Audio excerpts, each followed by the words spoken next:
Alright guys, so I got a little Photoshop trick for you today.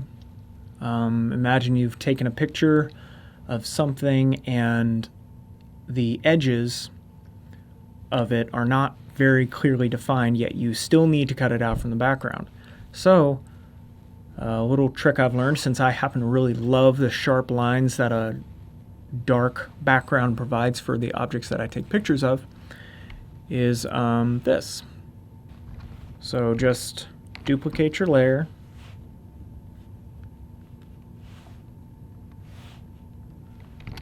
do Control-Shift-A, that'll get you a Camera Raw filter, and all you have to do is crank up your settings so you can clearly see where those dark grays end and the black background begins.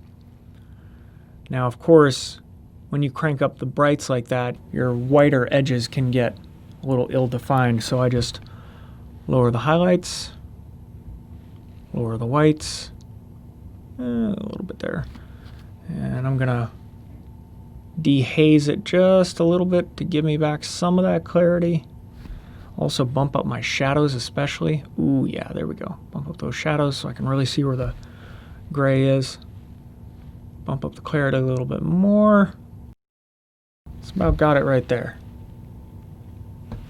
I want to make sure that I can still see the edges of this rail. So now that I got that, save those changes.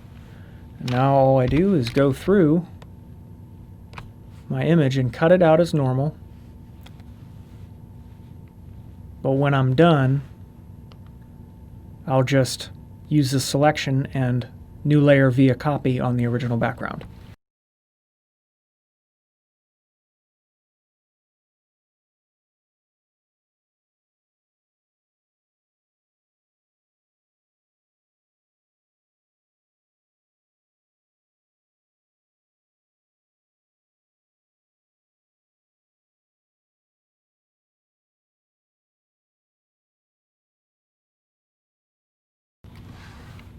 Alright, now that you have your items selected, you're like, oh great, I have a work path here, but where's my selection?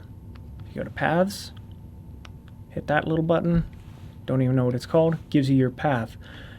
Normally on your default, this will be inverted, so Control-Shift-I. So now you actually have the gun itself selected, and then go back to your layers. Make sure you have the background selected, Control-J. Wait. Boom. Take your background out. Boom. There you go. And then a little trick I have is it's a shortcut for me, but go, oh yeah, Image and Trim. But me, I don't use that. I have this all programmed into a hotkey. Trim. Cuts off all the excess white space. So, save. And there you go. And now you have a nice, sharp, edged image without needing to go through the pain of trying to guess where the line is in all of those black areas.